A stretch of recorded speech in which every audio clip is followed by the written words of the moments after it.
Partiamo. Ok.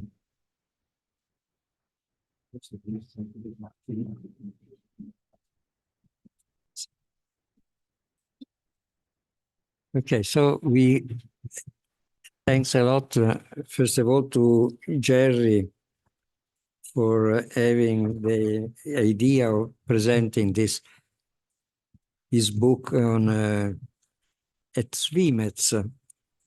And Jerry Epstein is a professor at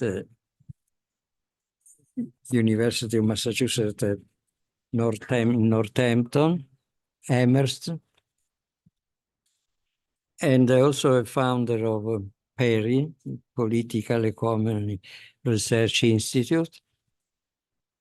Is an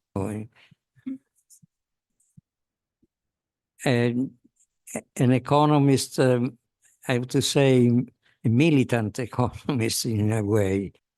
And, we had a lot of opportunities to meet in the States, in France, in Italy. So, and Fran is one of the,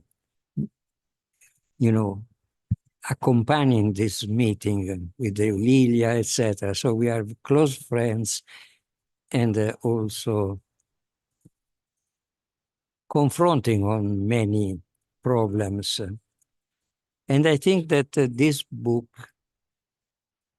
at least for me, is very interesting because it's a genuine way to confront with the problems of finance and credit. Although the dimension of the problems of the US, in the US is very different from the one in Europe and especially in Italy. But it's very, I think, interesting the way the problems are treated and very frankly discussed. And this doesn't happen in Italy and in the same style. From this point of view, I say it's a militant contribution because it's very clear the approach, very clearly stated many problems. I have a list, but I don't want to write it. You will. And also, I think it raises a lot of curiosity that it's not easy to think about confronting the role of the central bank, for example, in Italy, or the European Central Bank vis-à-vis to the Federal Reserve role in. Obviously, we have always to take account that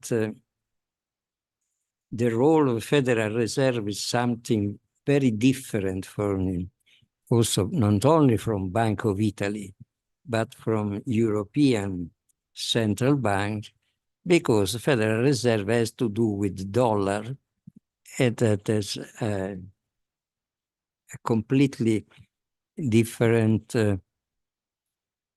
status from as compared to euro. So they are completely different,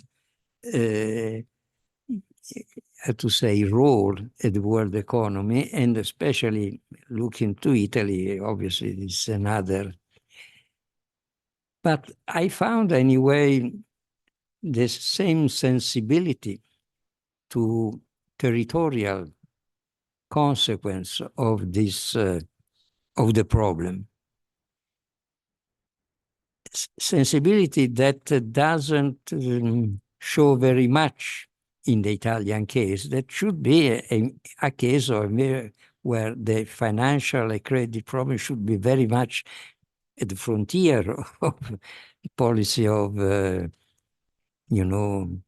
overcoming dualism or promoting development, etc. So I think that the book is very difficult to synthesize because it's a very broad, but at the same time, as I said before, is a militant book because it says very straight, very clearly what is the program. And the program is quite, how to say, takes a lot of, I would say, impegnativo. I don't know. Challenging, yes, challenging. And so in other, then, I give the floor to the people that was very kind to accept to comment the books and to raise problems. And in the end, I will also raise some problems. Jerry was in Naples in 2016 at the foundation. He gave a contribution to that conference on I banchi pubblici napoletani. And that, in our view, they were a root of a bank in the sense that, that Jerry has in mind. So devoted to, to the real things to overcome social problems, etc., etc. So he knows more or less our approach, and we share many things. But I would like very much to have his idea on this sort of problems, very, very, although very synthetic things, how this problem can find answer, and some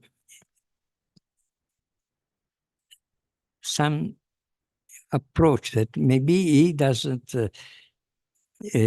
clearly go on very much in detail, but how the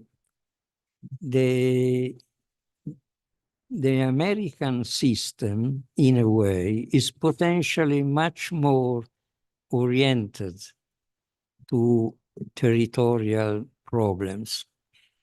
I mentioned before, like the Community Reinvestment Act. That's something that the Federal Reserve control and, in a way, manage. And you can find anything of that type in Italy. Bank of Italy refused to enter this sort of program. And I think also the central bank, the European Central Bank, is far away from this point of view. These problems are, given to the cohesion policy or this sort of things that are far away from the financial, the governance of the financial system, the credit system.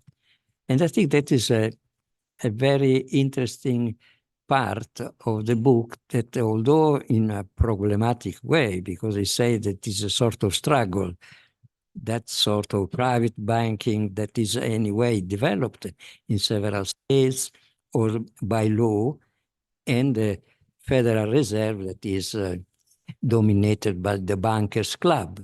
But just the purpose of destroying the bankers club as an academic approach is a very, very interesting approach to the problem. Okay, so now we have, I leave the floor to Jerry, because we agreed to just to put all together, to give him 10 minutes to explain the rationale of the book, the target, and maybe also the the targets, the future targets of his research, and then I leave the floor to the discussion. Please. Inviting me. And thank you also very much to Professor Zazzaro, Ferri, and Butzbach for agreeing to comment on my book. Thanks to you to Spinet for hosting this event, and to all of you for coming here today.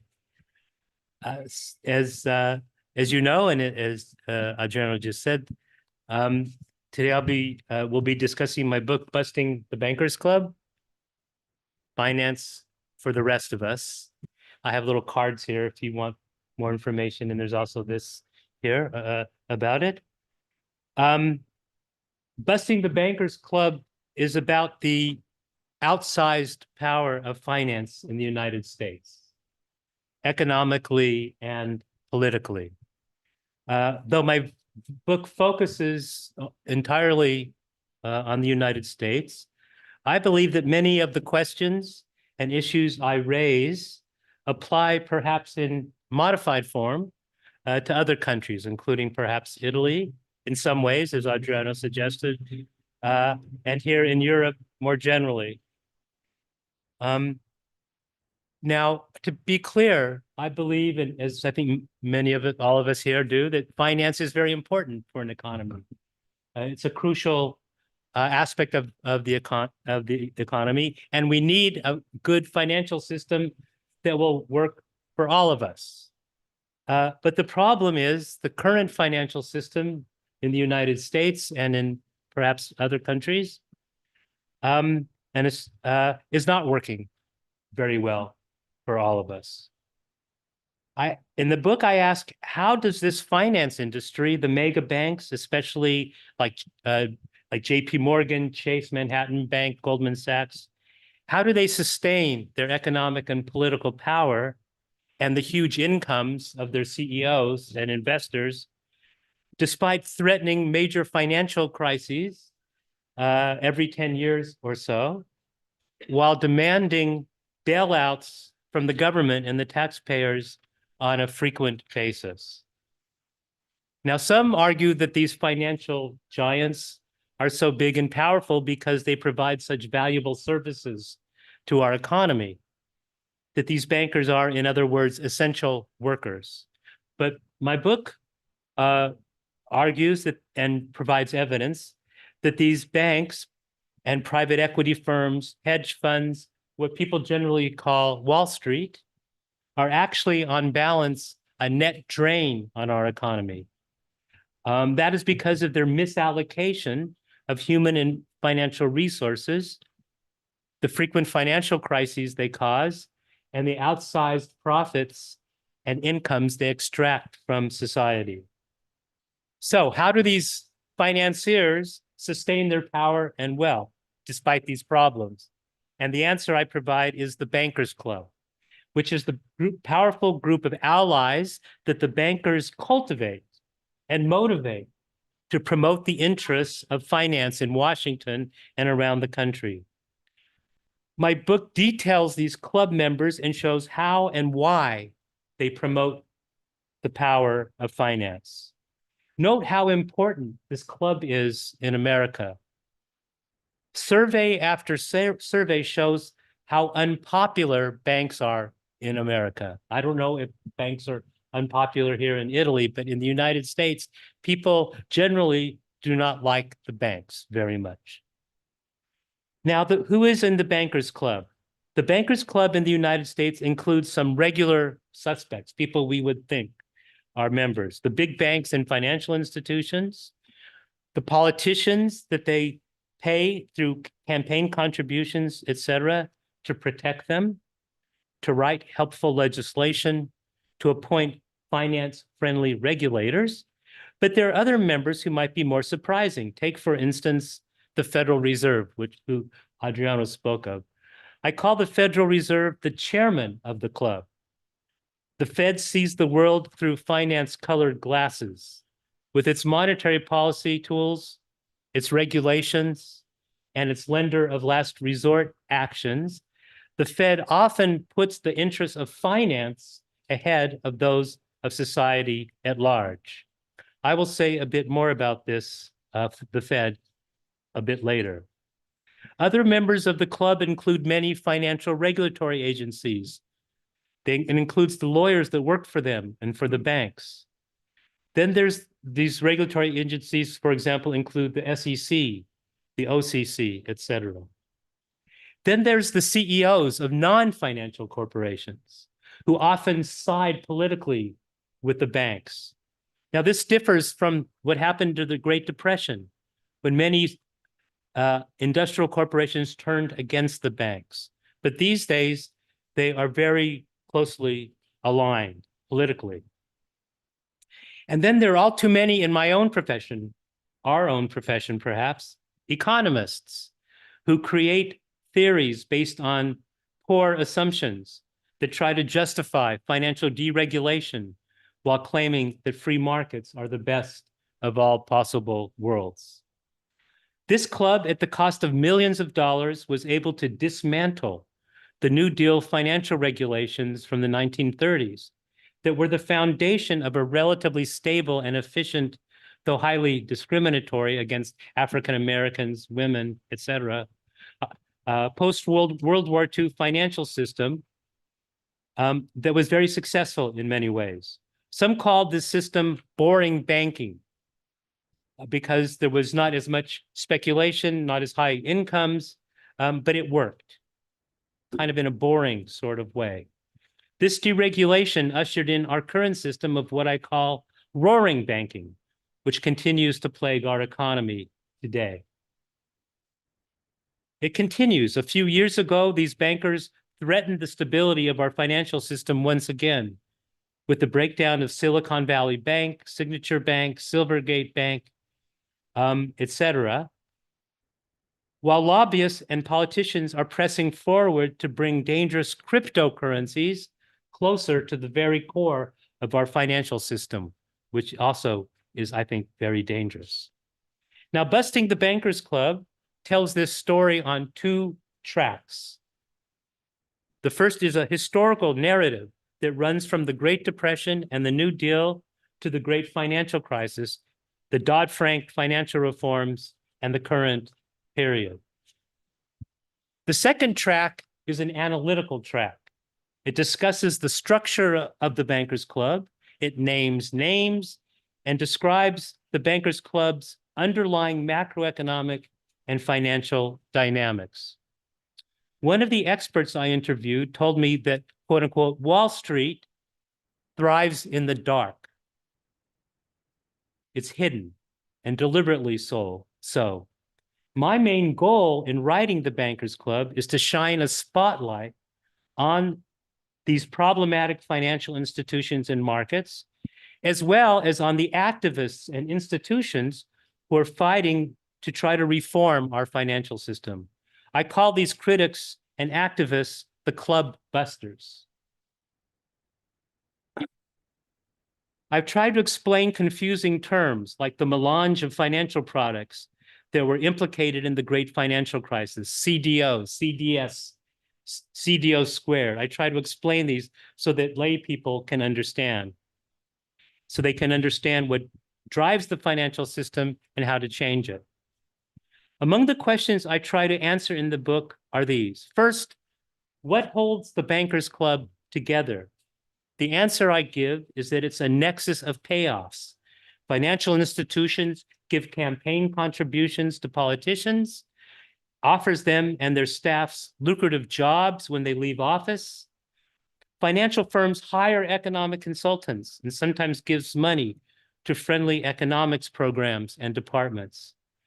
The banks create a revolving door of well-paying jobs for Federal Reserve and regulatory officials and staff who shuttle between private and public employment. How is all this financed? First, from the big banks' profits, which are fed from what I call the circuit of wealth grabbing. I ask, if there's a financial asset bubble, it goes up and then it comes down. In the end, You're at the beginning where you started. But finance is able to grab profits from the bubble at the top. How do they do this wealth grabbing out of the financial bubble? To some extent, this is a self-sustaining process where Bankers Club is paid off from the profits financial institutions make from deregulation and favorable accounting and legal rules. But supporting much of this is what I call the money spigot. This includes government and Federal Reserve bailouts of the financial system, like in 2007, 2009, Federal Reserve liquidity provision and friendly monetary policy that increases financial profits and sustains the real value of financial assets, and finance-friendly tax laws that increases finances, profits and wealth, like the low taxation of capital gains and other friendly tax laws in the United States.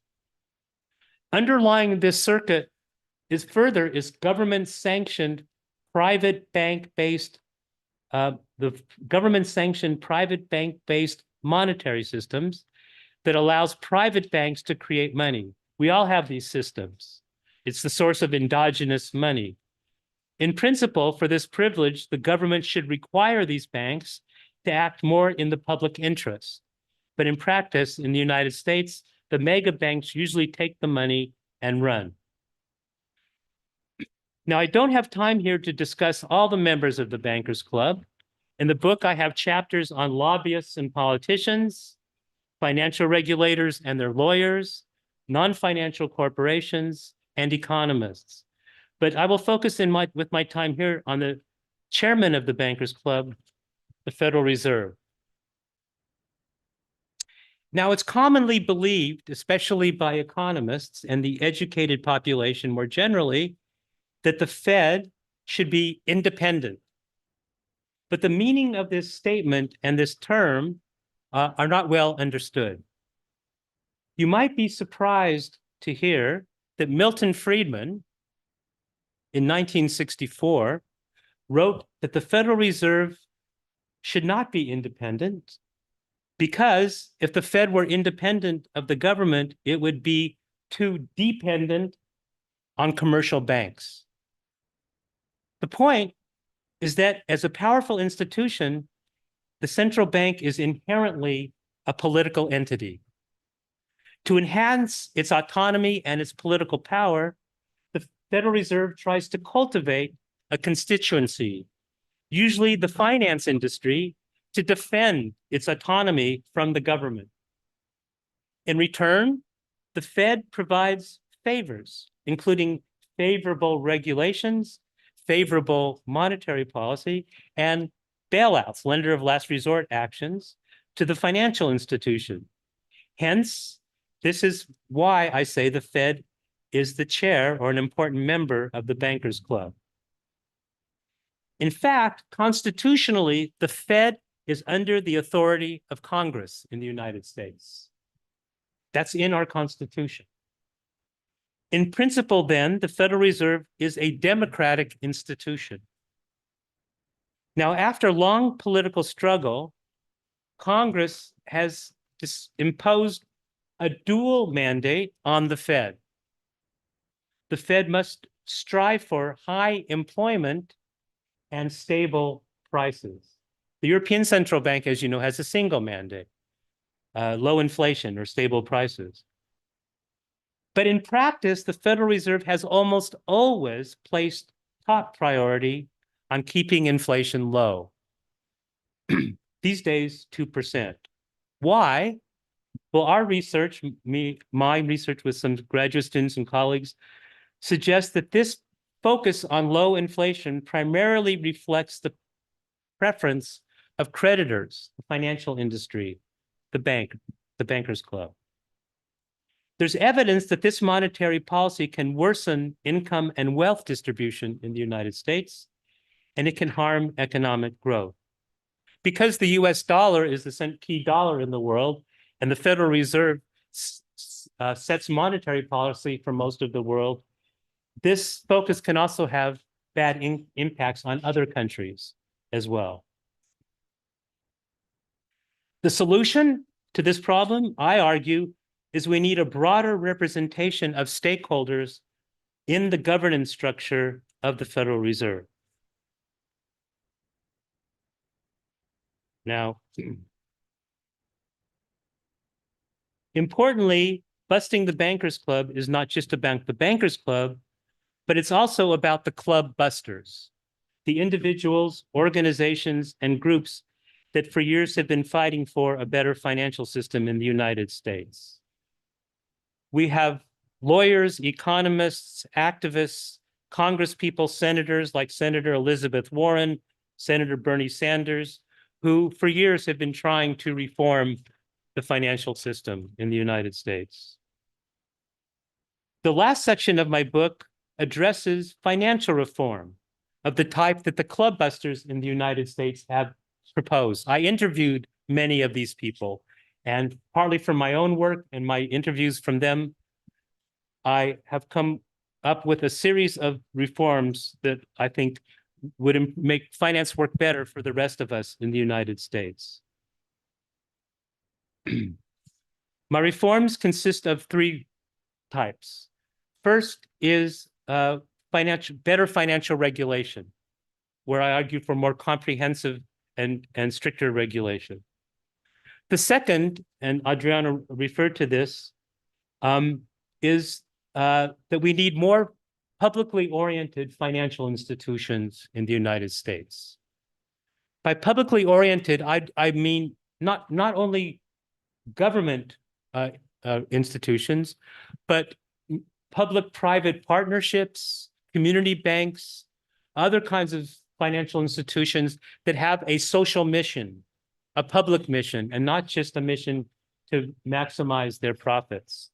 Now, you have many experiences with these kinds of institutions here in Europe. So I am hoping very much to learn from your experiences about what works, what doesn't work, the problems, the positive aspects of these kinds of publicly oriented financial institutions. Now, in Europe, you also have club busters. For example, an organization called Finance Watch. I don't know if you're familiar with that one. Attack, which is a group in France, which I know you're familiar with.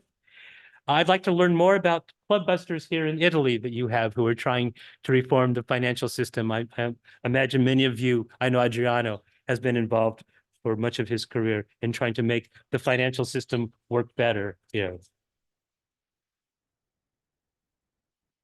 In the last chapter of the book, though, I step back and try to address a serious problem with my book. The serious problem is this. For much of the book, I talk about how powerful the Bankers Club is. And I can tell you that the Bankers Club has tried to stop many of the financial reforms that I proposed in my book. At the same time, I believe these financial reforms can be possible. The solution is twofold. First of all, I think we need a series of small reforms that are possible, but that point to larger reforms, number one. But number two, I think they are reforms that need to help close the money spigot, to help reduce the profits of the mega banks, so they have less money to give to the Bankers Club. Notice this is very different than what economists usually call for. Economists usually call for a Pareto optimal improvement.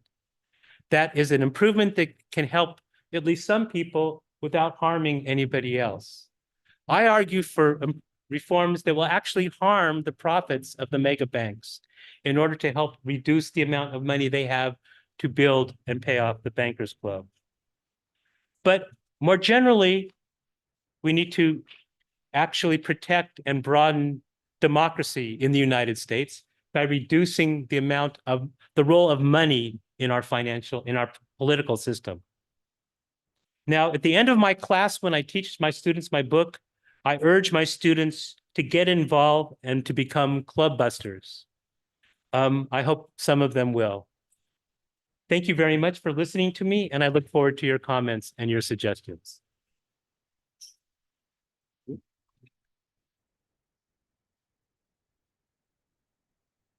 Thank you,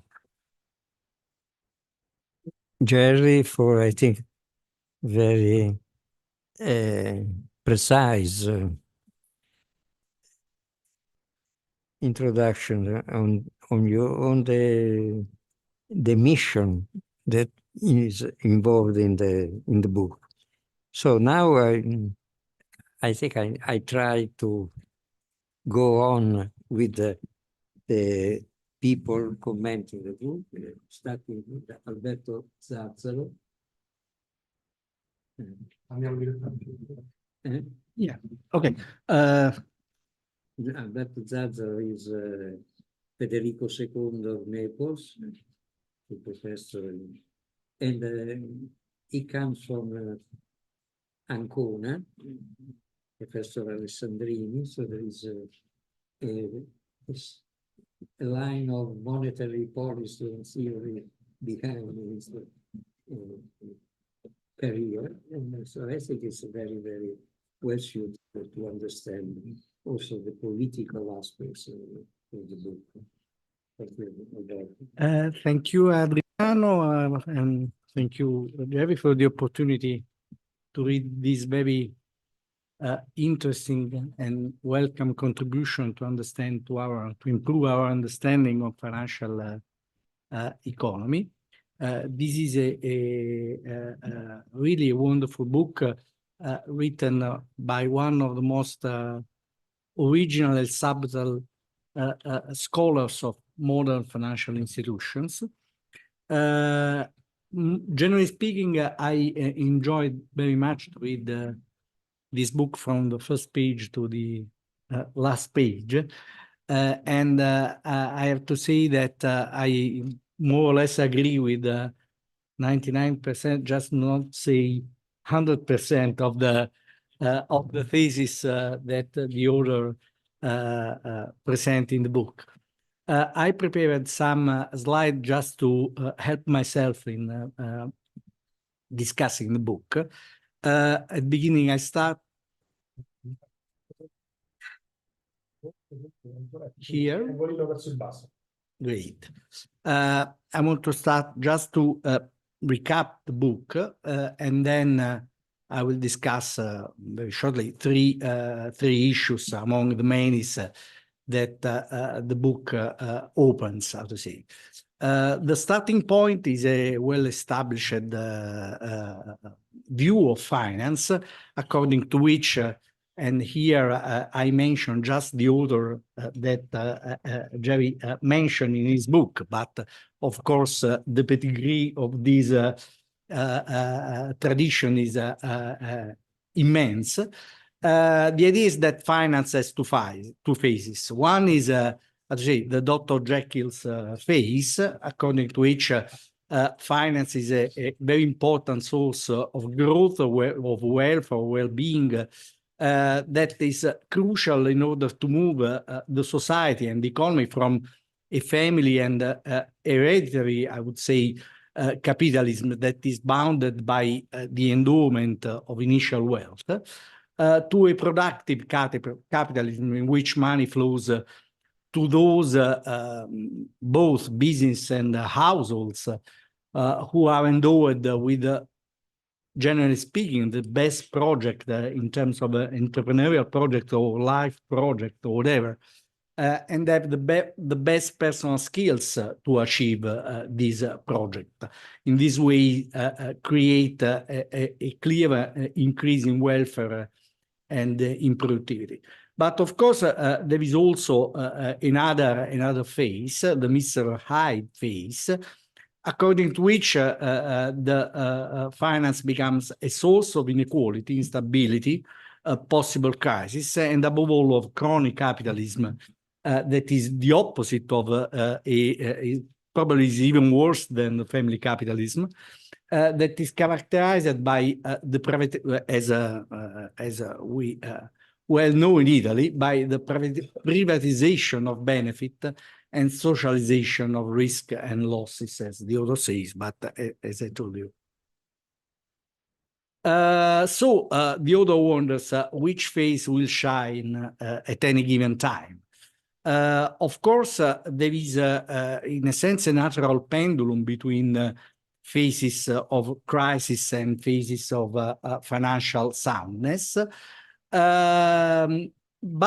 So, in a sense, how to say, the two nature are impossible to, the high nature is impossible to eliminate, in a sense. But of course, banking regulation plus public and socially oriented banks are two key ingredients, two key elements of a possible antidote against the two worst element of the Hyde phase, that is the frequency and intensity of crisis and Hyde moments. Here, few figures from the book that are reproduced from other contribution. Here is this figure make clear the point that the author tried to highlight.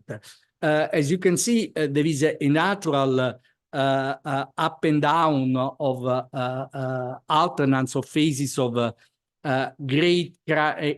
huge number of crises across countries and phase in which instead the number of crises are pretty low. But what is striking here is that starting from the end of the Second World War until mid of the 70s, if you want, so more or less more than 30 years, there were no crises at all. And this is strictly related to the two antidote, to the antidote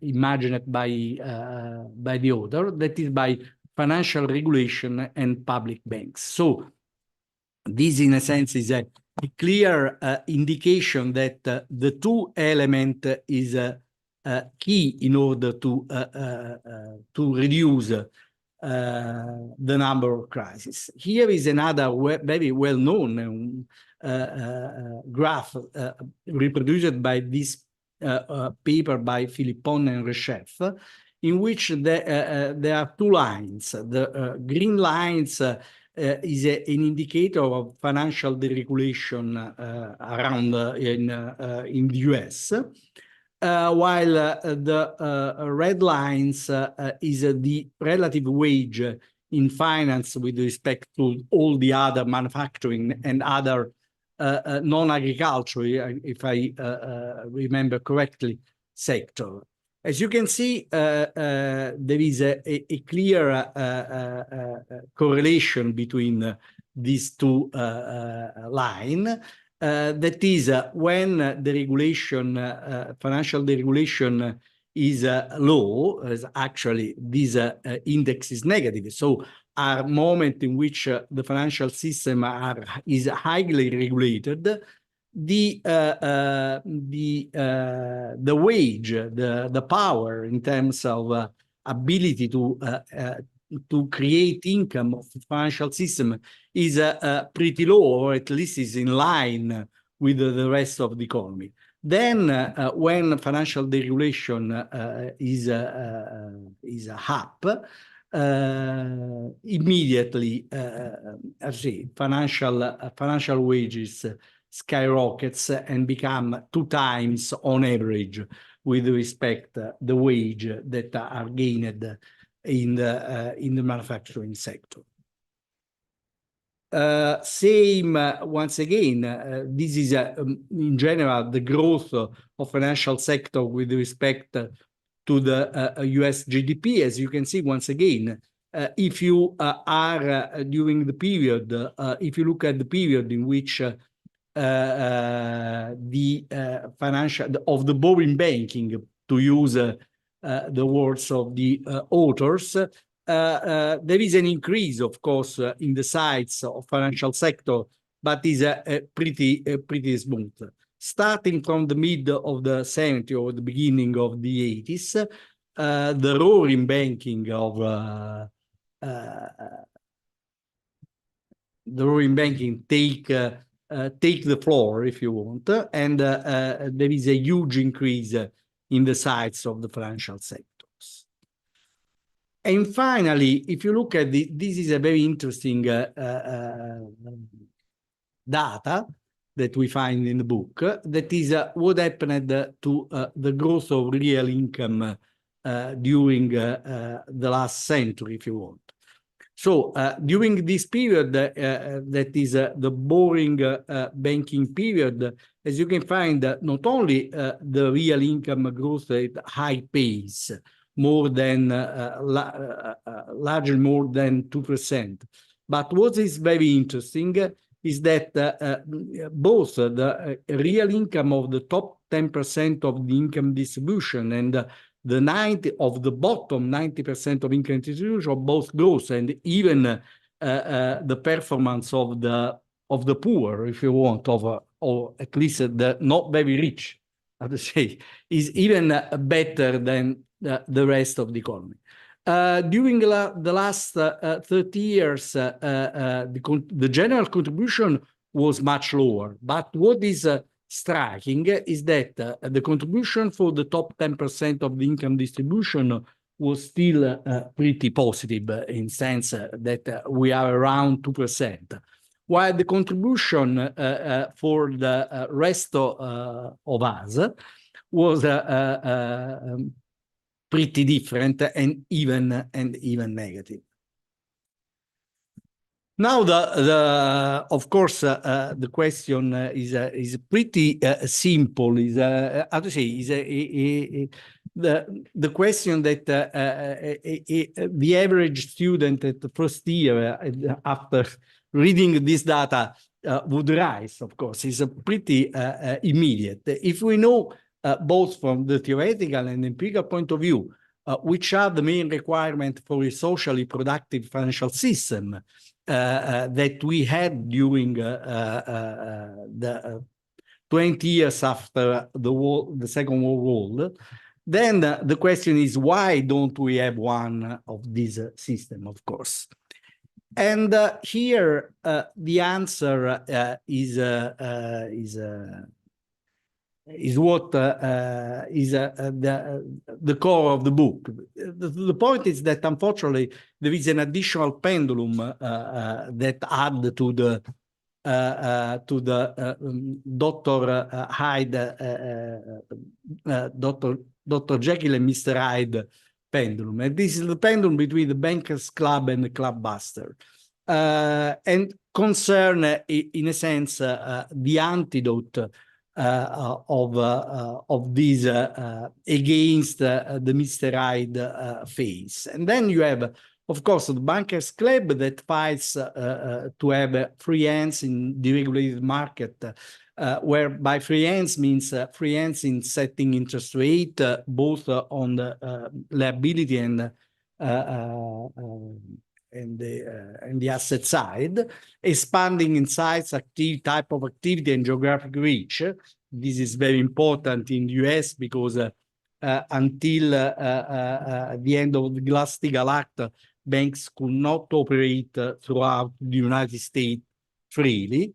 And free hands in selling and buying and creating derivative financial instrument and operating global markets. The Club Buster instead fights in order in some way to tie banker hands by introducing limits on risk enhancing competition, on growing too big to fail, on creating and using financial betting instruments like CDS, and on the dictatorship of the shareholder orientation, and in favor of a banking biodiversity that is, in a sense, respectful of socially oriented objectives. Of course, the strength of these two groups is very, very asymmetrically, as well as the swing of the pendulum, even if this depends on the state of the economy and financial market. In very, I would say, in very rare moments when financial market not crashed, but dramatically crashes, and popular hostility towards bankers skyrockets, then in that case, the media and politics follow the way, and the clubbuster is for few time is able to make its reason hard. And this is the story that is well presented in the book of the rising of boring banking in the aftermath of the Wall Street crash, the Great Depression, the Pecora investigation that was a very important moment in the rising of boring bank, and of course the Glass-Steagall Act. As soon as the economy and financial market enter not but just in less turbulent time, immediately the strength of bankers' club mounts, questioning and removing all the stricture of the banking regulation, with the support of the increasing number of allies among politicians, regulators, media, and industry, and economic profession. And this is also the story of rising of roaring banking that is also well described in the book. Which are the channels of influence of the bankers' club? There are many channels. First of all, what the author call the structural power, that is the position that the banking system acquire in the economy, and as a consequence, the importance for the well-functioning of the economy, of the type of the economy created by the roaring banking system of bailout banks that are too big to fail because are a gigantic bank that is impossible to leave to fail. Then we have the revolving doors and the possibility, the huge possibility for the financial system to provide a good job for people that, how to say, in a moment of their life should regulate the activity of banking, the unification of banker and capitalist, and the capacity of influencing media and limiting the attention of public to issue of financial regulation, making this type of issue more and more technical, so pretty difficult to understand to normal people that believe that this should be left to other guys more prepared to discuss these issues. Intellectual capture that actually concern our profession, and then money and lobbying that is the immediate the more. The roaring banking are characterized by two main ingredients: mega banks that operate in all fields of finance and grow, how to say, too big to regulate, too big to fail, and too big to jail, as the author mentioned, how to say, in order to comment what happened after the Lehman Brothers bankruptcy. And second, by an originate and distribute model that leads to the creation of a huge number of derivative and swap financial instruments, which are bought by financial firms that typically are connected or linked in some way to the banks that created this type of instruments. So create a very complex connection of a financial institution. And typically these are bought by issuing new debt on global markets. So the size of the indebtedness, total indebtedness in the economy arrived to, in this model, is artificially increased to a huge quantity. And this, of course, leads to excessive leverage, shadow banking, financialization, and short-termism, collusion of banks with rating agencies. That is the key ingredient in order to sell this type of product to the general public and to use against the central bank in order to obtain funds by the central banks, and finally, eventually to frauds and to frauds.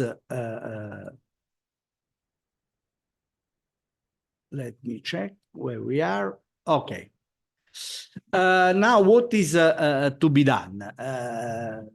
This has been well explained in the book, and Gerald said before very clearly. In order to reduce frequency and severity of financial crisis, it's important to downsize mega banks and regulate all the type of financial institutions that now are really at best are under-regulated or not regulated at all, like the shadow banking or the so-called crypto finance that is another side of the financial system that is rapidly increasing and is very, very opaque. And second, created the condition for a socially efficient allocation of financial resources services in order to improve productive investment, to obtain affordable housing, retirement, job creation, and so forth and so on. And in order to reduce inequality among classes and households. How is to be done in two broad ways. First, to introduce a simple and common rule, and I would say also simple regulatory authorities organization, because as the author clearly show in the book, the organization of a regulatory system in the US is pretty complicated, and this creates the opportunity of regulatory arbitrage that free hands to the bankers club even more, because you can try, it's not very clear who are in charge of what. And second, to create public and publicly oriented banks, or to obtain what the other called banks without bankers.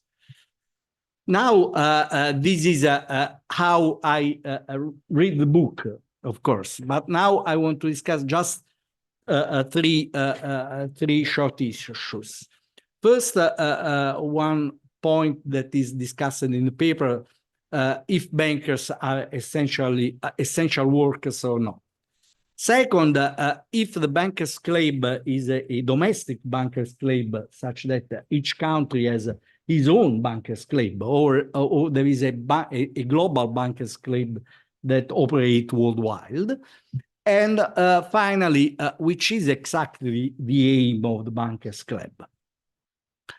The first point, are bankers essential workers? From at least from my reading, the idea is that bankers, from the point of view of the author, bankers would be essential workers if they play the role properly at the lowest, the role of financial intermediation properly at the lowest possible cost.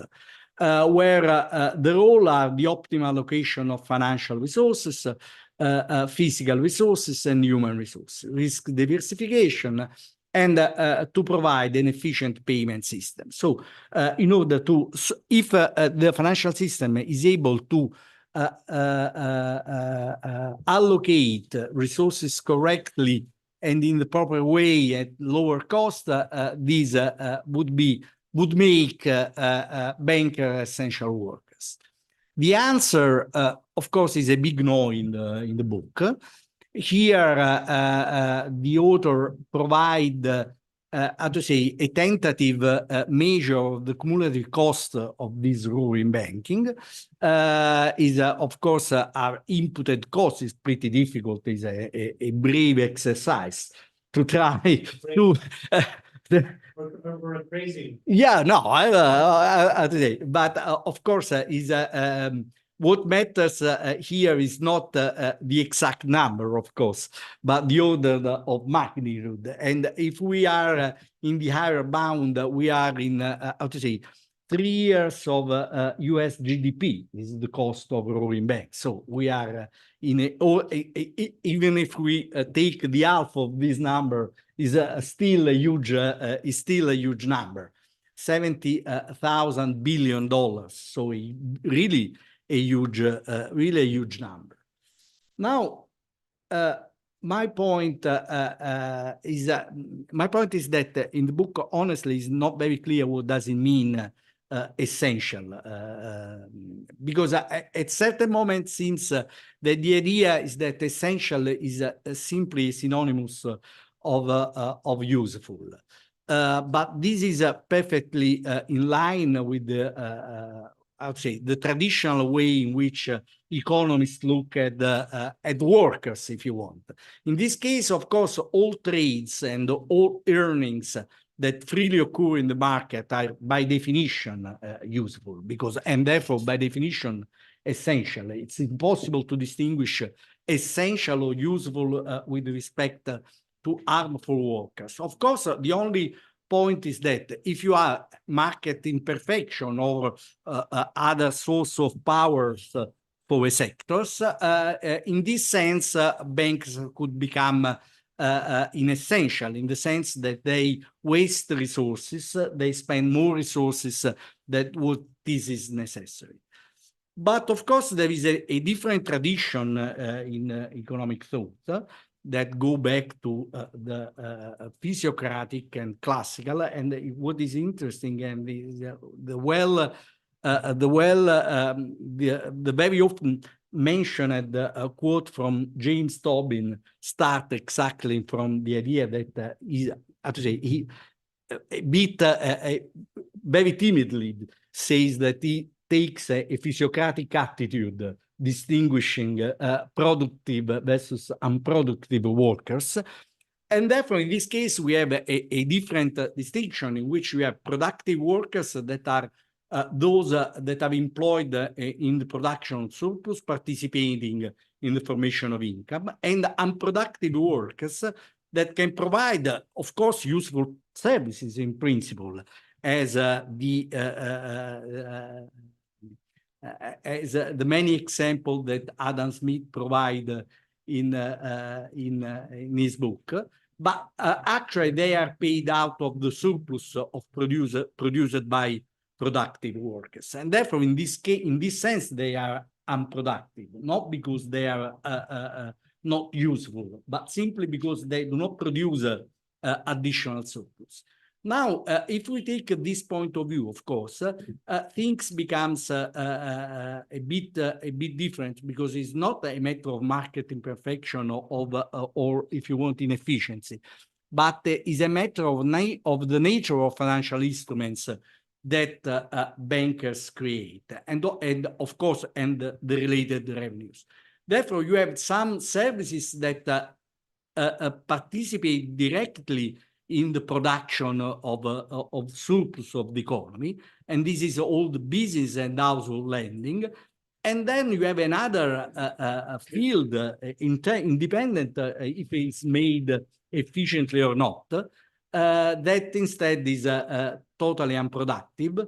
And this is all the side related to derivative product, securitization, CDS, and so forth and so on, that at least for a large part, because of course there is always this issue of risk diversification, but for a large part do not participate directly in the production of surplus of the economy, and therefore in this case we can imagine that are unproductive. Therefore, this is the idea is, how to say, probably we must be more clear in what we mean in terms of essential workers. The second issue is if the Bankers Club is global or not. If there is a single global Bankers Club with international revolving doors, and Mrs. Lagarde is one of the most famous cases of a revolving door, of course. So it's probably, and international lobbyists, that of course is another big issue. Or if there is a competition between bankers club, of course, this is another possibility that we don't know if, for example, from the point of view of a small country like Italy, is worse or better with respect to having global bankers club, in which the US bankers club or the club of other huge countries try to capture financial system, regulatory authorities and government around the world. So this is a point that is,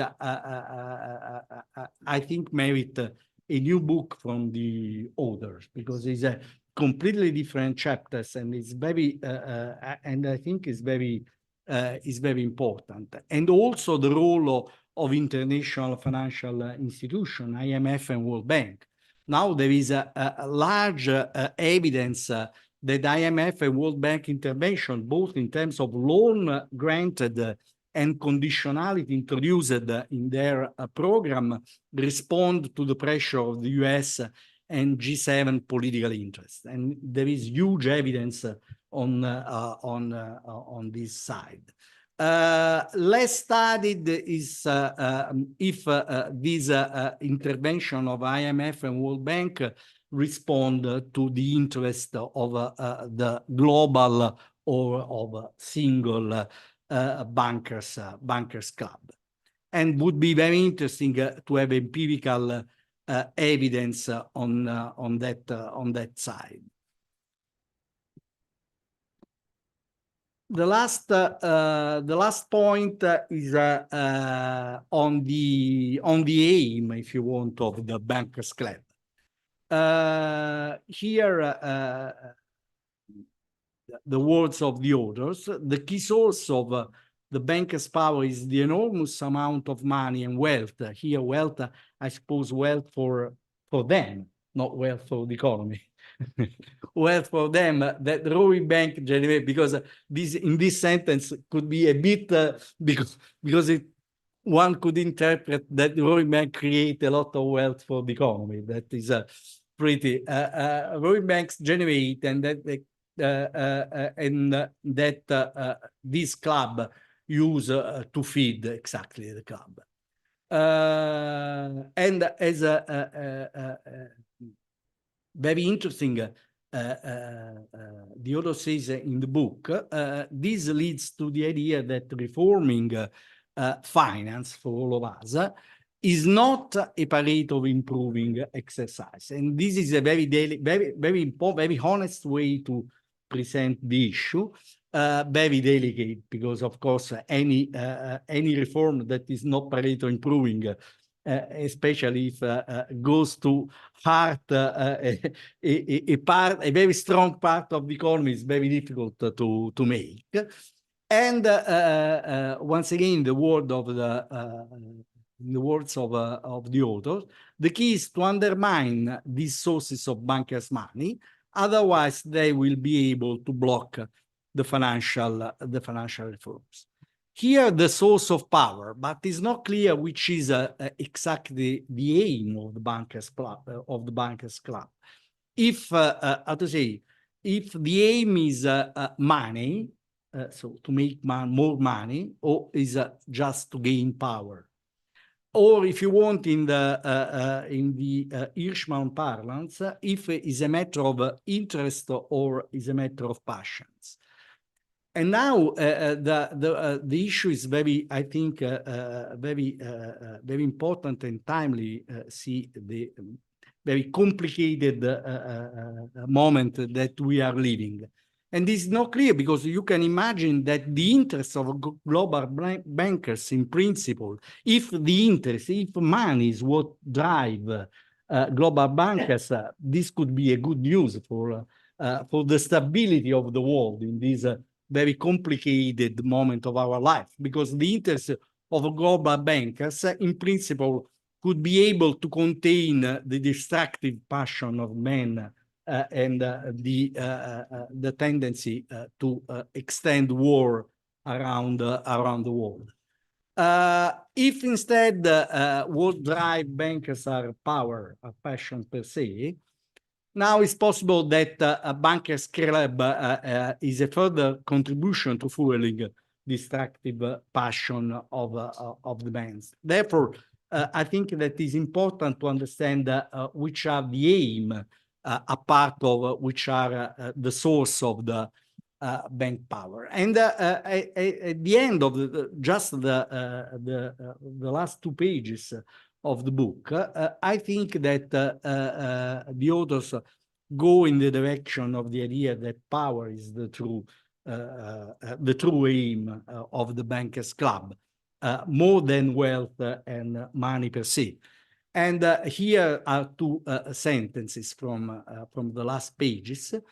The roaring bank also have structural power because they are allowed to have strategic location within the economy without competition from a public option. I, in the bracket, I add an additional sentence that I would prefer with respect to without competition from a public option. That, of course, is an important element. But I think that the real problem is that the bank have created a mountain of debt, a huge mountain of debt that strangle the economy, and this is impossible because create such interconnection of debts that now is pretty difficult to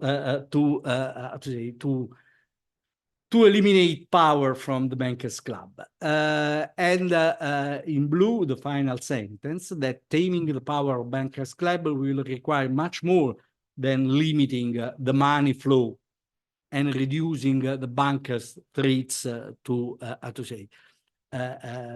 stop their aid to the economy. But it will require significant progress on restoring democracy at large. And I think that this is, I totally agree with this last sentence of the authors, and I think that, of course, it's much more difficult and much more to reduce the wealth and the money of bankers. That is even a very difficult task, but this is much more important and much more delicate for us and for the new generation. Thank you for the book.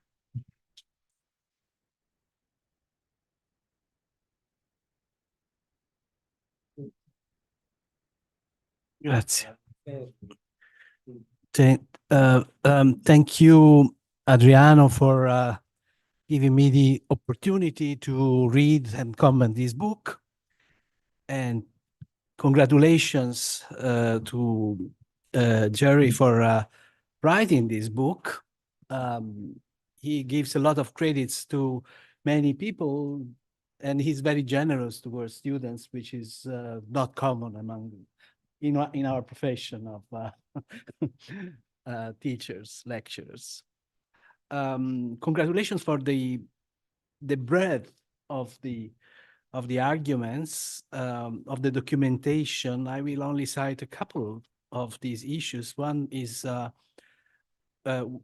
something that is particularly valuable is the chronicle of the dismantlement of the Glass-Steagall Acts and the regulation that you put at the end, which is very useful for people who are not well informed. And the other issue that I want to underline is the fact that in the final part of the book you try to take innovative approaches to regenerate what you would define a useful financial system, and for the rest of us, I mean, and for democracy, because democracy is maybe endangered if we do not solve this problem. Now, how do we solve this problem? And first, before I go into discussing the complexity of finance as you describe and the complexity of financial of reforming finance as you point out, let me put into perspective where we stand now compared to 50 years ago when the regulation started, more or less. In the last 50 years, many things have changed, and there have been major changes in the global economy. We have moved from a Western or a US, Western Europe dominated world economy to a new type of economy, which is, whether we like it or not, is multipolar. We have shifted from a limited internationalization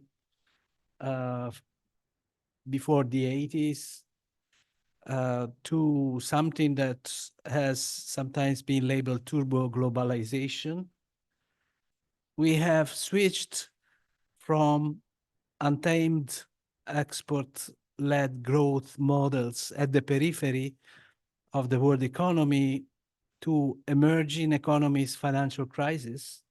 And that has been a change which has made the reliance on exporting, which was the way out of underdevelopment for much of the tigers, for instance, that is now maybe not available so much. We have swapped from secure growth to panic at the center of the world economy, something you described very well when you described the global financial crisis of 2007, 2009. We have moved from the dream of a single currency here in Europe to the nightmare of the Euro sovereign crisis that we have experienced 10 years ago or more. We are stepping since after 2008, after the global financial crisis and other crises, among which certainly the sovereign crisis in Europe, but also conflicts can be thought of in some ways linked to this phase in which the world leadership is not so secure as it was before. So anyhow, we are stepping out from boundless internationalization to possible deglobalization. We have seen very important signs in that respect, particularly with the pandemic and with the Ukraine war, but also now with the war on Gaza. We see that trade through the Suez Canal is put into danger. I mean, we are seeing signs happening one the other. And then we have woken up from the dream of permanent and boundless growth to the emergence of acute social and environmental problems. Social problems are both in terms of poverty and even more so of inequality, which has become unbearable in many developed countries, not only in the poor countries. The second background factor, the first I mentioned was where we stood in terms of the global economy. The second background factor that I would like to cite is there were changes, even though insufficient, but there were changes in mainstream economics, which is the way we interpret the global economy and the working of market economy.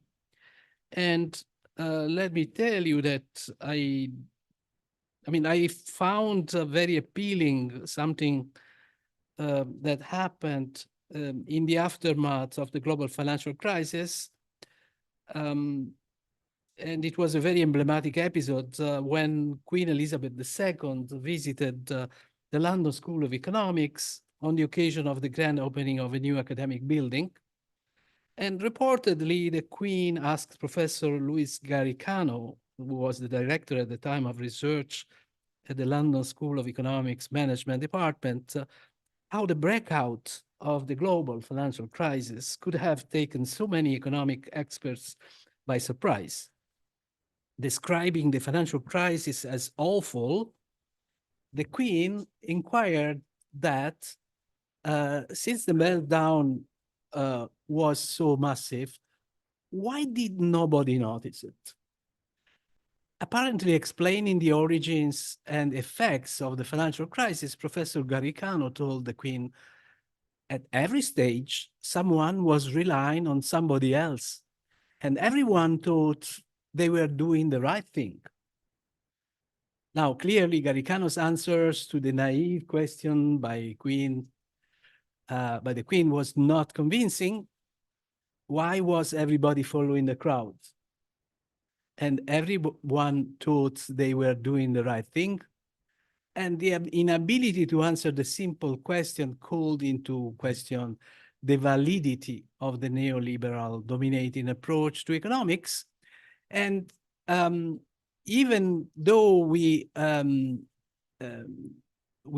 that there were some Nobel Prize that were missing, and you report some of them at page 197 of the book, which is a very laudable thing to do, reminding us of people like Joan Robinson, Paul Sweezy, Hyman Minsky, William Doherty Jr., John Kenneth Galbraith, Albert Ishman, Charles Kindleberger, and there were many others.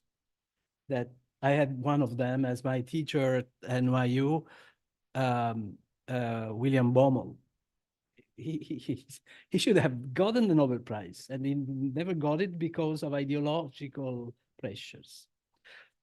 So anyhow, even though some of the Nobel Prize winners are not simply there, but we can notice that over the years, there was a shift from pro-market Nobel Prize winners to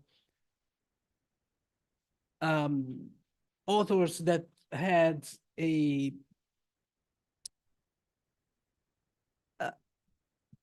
not so much convinced approach to the free market, or anyhow questioning what should be made to have a better reliance on the free market. Now, I'm not going to list the names, but I hope you believe me if I didn't calculate it wrong. Between 1990 and 2022, 8 or 47.1% of the 17 laureates from 1990 to 1999 may be identified as by and large promoters of a neoclassical vision, so free market supporters. 47.1, almost 1 out of 2. And then if we move to, and at the time, during 1990, 1999, only one, Amartya Sen, was not really supportive of free markets. And if we do the same calculation between 2000 and 2022, when I stopped, the share of promoters of alternative views count 15, which is 31.3%, instead of 6%, only Amartya Sen in the previous decade. Whereas the promoters of the free market can be, are therefore reduced to only small numbers. The third change I would like to mention with respect to what was the situation in the 50 years before is the change in the dominant policy views. we moved from Bretton Woods to flexible exchange rates. We moved from soft leadership to the Washington Consensus. Those were two very rough moves in terms of exercising power at the world level. And this has something to do with also the global clubs rather than the only domestic clubs. Now, I'm not going to list the items of the Washington Consensus. I'm sure you're familiar: fiscal policy discipline, privatization, liberalization, deregulation. I mean, it's all of that. Now, so the complexity of finance must be, in my view, must be viewed, must be judged within the complexity of the fragilities of the unfettered markets. The unfettered markets view of contemporary capitalism. There are various considerations that I will link up to this. I'm not saying that the book is not doing a job in this respect, but maybe we should stress, you should stress more that finance is not isolated, it's part of a system of power. And because you see, many people are trying to isolate the culprits. If you find a culprit, it's easier. This guy isolates a few financial institutions that control everything, the problem of 12. Then Mazzucato and Collington's isolate as culprits the big consulting companies, Ernst Young and the others. Somebody else isolates the credit rating agencies as possible, as having a large part of the responsibility in the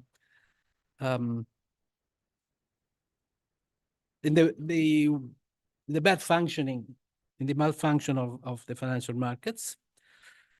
Frank Partnoy is a scholar at Washington University, is very vocal. He's a lawyer.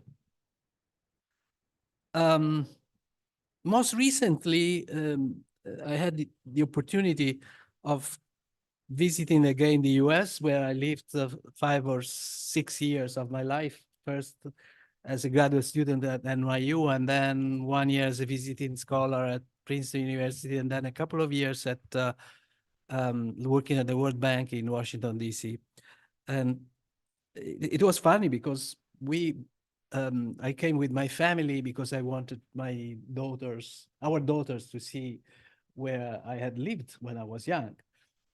You cannot pass the experience, but if they see where you lived, to the extent that it has not drastically changed, they will imagine a little better what you have lived through. So, believe it or not, I was astonished when the travel agent comes up with, we wanted to book a studio for us because we wanted to have a decent meal during the day, and we wanted to have our tour with some possible naps if we need it. And so she comes up with the best solution is at Wall Street.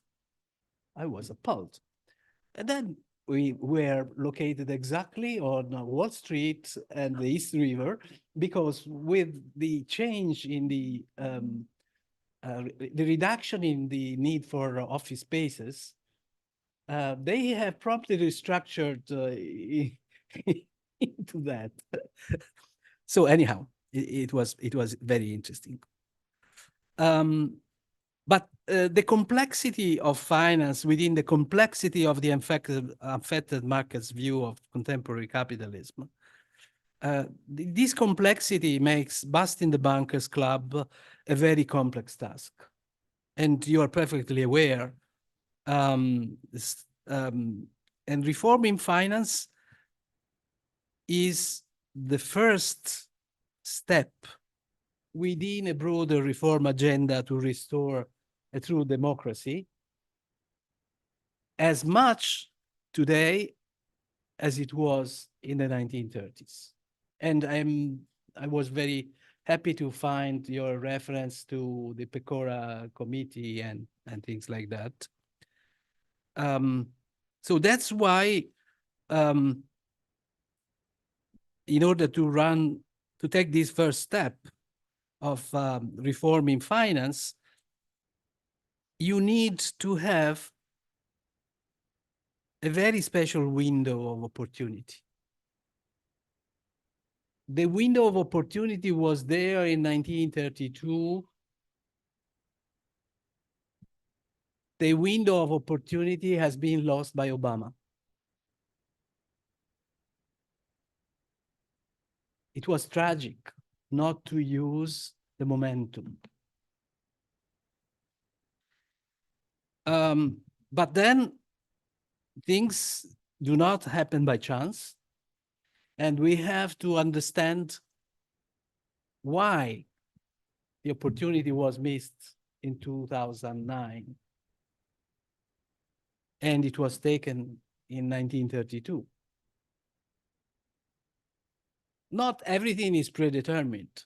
Sometimes people make a difference. And in 1932, you have FDR, Franklin Delano Roosevelt, as president-elect. He wanted to have responsible. There had been mismanagement of the crisis because monetary and fiscal policies had been sent on the wrong way between 1929 and 1932. Hoover lost the election because of that. And FDR wanted to have something to show the public opinion. That's why he called up this independent lawyer from New York City, Ferdinando Pecora, who was born in Sicily and migrated when he was 8 years old on a boat with very poor family. He studied while working, but he was a very independent person, a very ethical based person. And that's why, for some reasons, he was entrusted at some point. He was the third one to chair the committee, and the first two had found no evidence. And he was given a mission, and he completed it.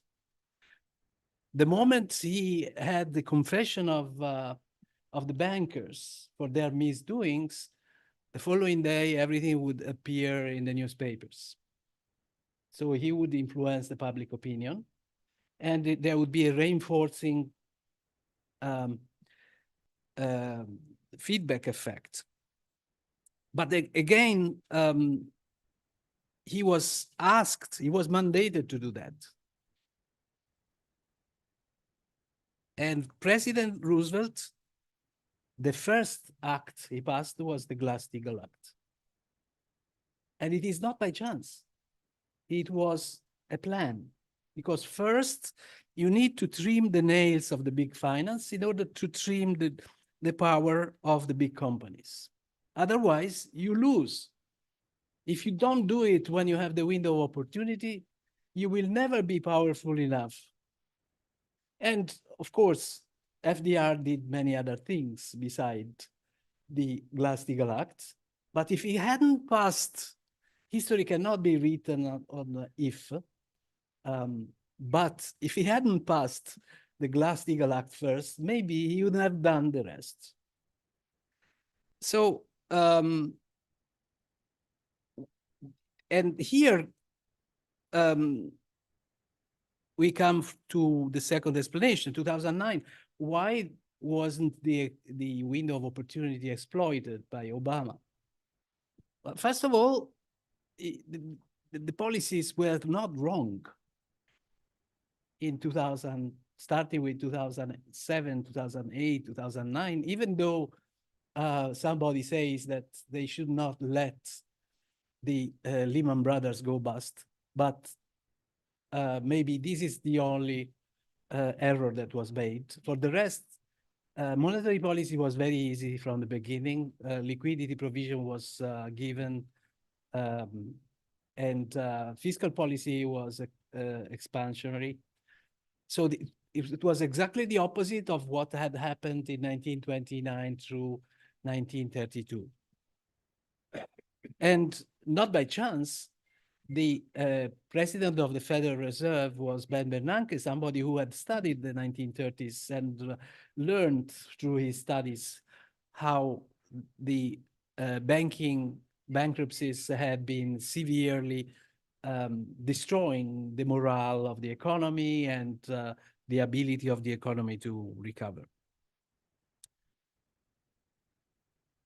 But then, so how can, is there a possibility of having a new window of opportunity today? I'm not sure, unless we have another crisis, which is probably too short from the global financial crisis. The other point of attention is who controls the media. And now the media is not the same as it was in the 1930s. It is not the same as it was 30 years ago. They are all inflated by fake news and by polarization of the people. You know what is happening in your country, and I'm sorry about that. And so I don't see clearly that we will have a new window of opportunity. Truly enough, your proposal to rely on an alternative way to operationalize financial reform with a bottom-up approach, I love it as a citizen. But I have to question the operability of that as a social science scholar. So that's why it's quite possible that we will not have, I hope you are right that we can have that solution, but I'm afraid we will have other solutions where you have MAGA and we have MIGA. Make Europe great again. Thank you.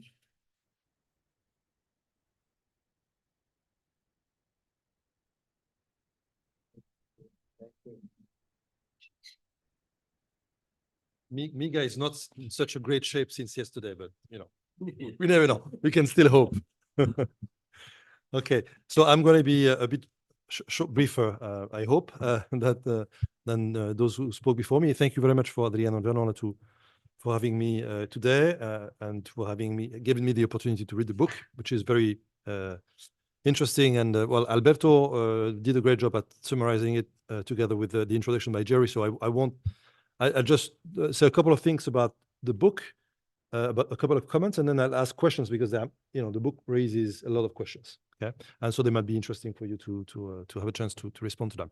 The two observations I made about the book, Professor Gianola talked about the fact that it was a militant book, and then Alberto talked about the fact it was very honest, and I think, and that's the kind of book that you wouldn't find very easily in Europe, which is a compliment to your book, because the way you weave together the normative and the positive in a very honest way, I think it's exactly the opposite of what many economists do when they pretend to present a positive argument when they are actually building on a very large number of normative assumptions.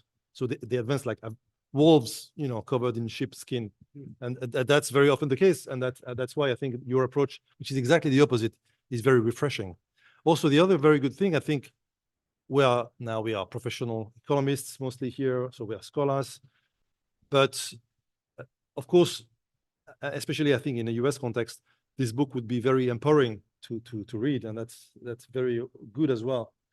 So when we said that you were encouraging your students to become club busters, it's really in the spirit, which I think also is very good for us to learn from this approach as well, right?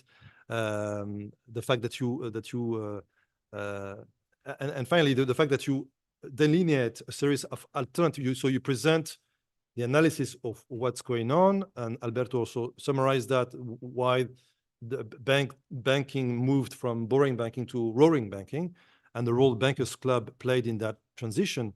But at the same time, as you correctly pointed out, that there are lots of counter movements that exist, and are very important. And again, I think it is very empowering to read about those. In particular, the public banking movement, which is not very well known outside of the US, which is a social movement. And as a social movement, has a lot of things to tell us about, not only about the kind of theoretical models behind it, but the actual dynamics of mobilizing to propose an alternative.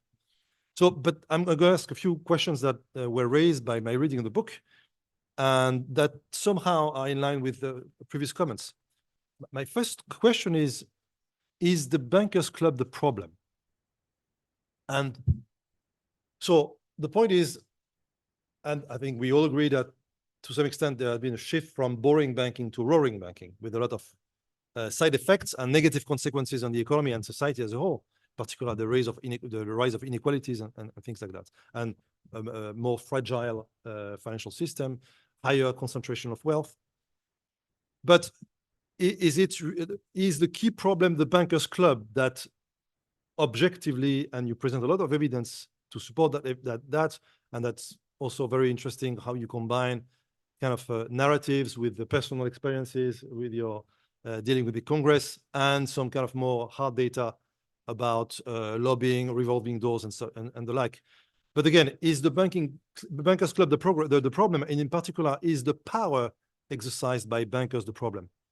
I think that's Alberto also mentioned that in his slides when he talked about the aims of the Bankers Club. But the other thing that we could interrogate is the kind of the nature of the power exerted by bankers. You talk about structural power, but today, I mean, the world of finance is dominated by non-banking entities, in particular the large asset managers like BlackRock, State Street, Vanguard, and some authors. I'm thinking about Benjamin Brown. I don't know if you know his works. Yeah. I've been talking about infrastructural power to describe their influence over the economy and society. And I think it's an interesting concept also because if you look at the way they act is very different from the traditional, political influence games that you describe in the book that are still played. But no, they do something else. Larry Fink and his team, they do something else. They have another way of influencing matters. In particular, I mean, BlackRock shapes the whole market. It's not like they're not going to influence single firms or even regulators. They shape the whole market. When BlackRock decided in October of 2022 to break to put pressure on the Bank of England on the gilt market through a very specific type of derivative, the liability-driven investment that was heavily used by pension funds in UK, BlackRock played a very strong role, and immediately the Bank of England had to react and to defend the market. And those are different kinds of influences that maybe are not part of the Bankers Club stricto sensu. And I would be interested to know your take about this. The other thing is, if the question is the Bankers Club the problem, also has to do with a whole set of political economic factors that are behind the transition from boring banking to roaring banking, which go beyond banking, which go beyond bankers' role. Some political economy dynamics are more macro-oriented, and you talk about the Fed. And so in the literature on financialization, for instance, and the political economy of financialization, there is a lot of emphasis, which I think is rightly put on the fact that in 1970s, one of the big issues was pension reform, and then exit strategy from the crisis of the 1970s by betting on the on the financial markets. So a new kind of social contract was devised under Reagan and Thatcher to say, you know, labor is not going to pay very much. You're not going to earn increasing incomes through wages. You're going to earn increasing incomes by betting on financial assets whose value is going to grow. So that was a model for growth that is still present very much to a large extent. And you describe very much in the book what happened in the 1950s and 60s, and that was new to me. So I like that part of the book when you describe the anti-inflation policies of the Fed, but also more recently, those policies were clearly pursued to ensure the smooth functioning of the asset markets and to put a floor on asset market prices as well. So, but that's part of that's one of the factors of the transition from boring banking to roaring banking, and it is not the responsibility of the Bankers Club, again, stricto sensu. This has more to do with like more, you know, larger growth strategies and the political economy of financialization, which is more complex to tackle, but it's still there. And but beneath that, there are also microeconomic causes to the shift from boring banking to roaring banking that have to do both with the transformation of banks and in bankers' incentives themselves. So Alberto talked about interests, and you talk about reform in your book, and you know, maybe an even more modest proposal would be to tackle the incentives that bankers have in behavior. And one of the problems with the bankers' incentives, which led to this move towards roaring banking, was the decreasing returns on the banking charters, especially in the US context, okay, with the increasing competition of the credit markets first. And then the other micro aspect has to do with the non-financial corporations. You mentioned them at some point in the text, in the book, but you know, one of the big problems for European banks in particular, at some point, like for German banks, there was a very good book by Richard Deeg on the subject, which described from the 1970s to the 1990s, the fact that many medium-sized, large firms in Germany emancipated themselves from the house bank model. They became big enough to have access to capital markets, and German banks didn't know, but they lost. I mean, especially the commercial banks like Deutsche Bank, Commerzbank, they lost their markets, so they had to reinvent themselves. And Deutsche Bank became an investment bank. So that was driven not by the Bankers Club, but by non-financial firms' behavior. That's a micro foundation for this kind of shift in behavior. So those are, I think, elements that are behind the shift from boring banking to roaring banking that deserve attention besides the Bankers Club's actions. The second point is the interaction between money and finance. You talk a lot about the Fed, but when you talk about financial regulation in the 1930s, for instance, and also Giovanni mentioned those epochal changes, well,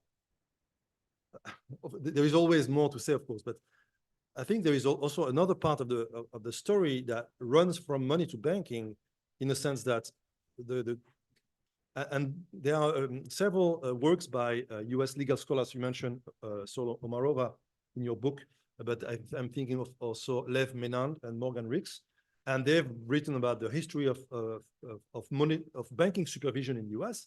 I think in a very interesting way. Menand has this conceptualization of different phases of banking regulation as different phases of what he called the American monetary settlement. And he talked about, in particular, the 1864 National Banking Act as a governance solution to an economic problem, which was, you know, the problem of the US was to provide a stable currency without a central system for issuing that currency. And the solution was to have this national bank system where you have the OCC that grants federal charters to national banks, which is legally a very strange thing in the US still.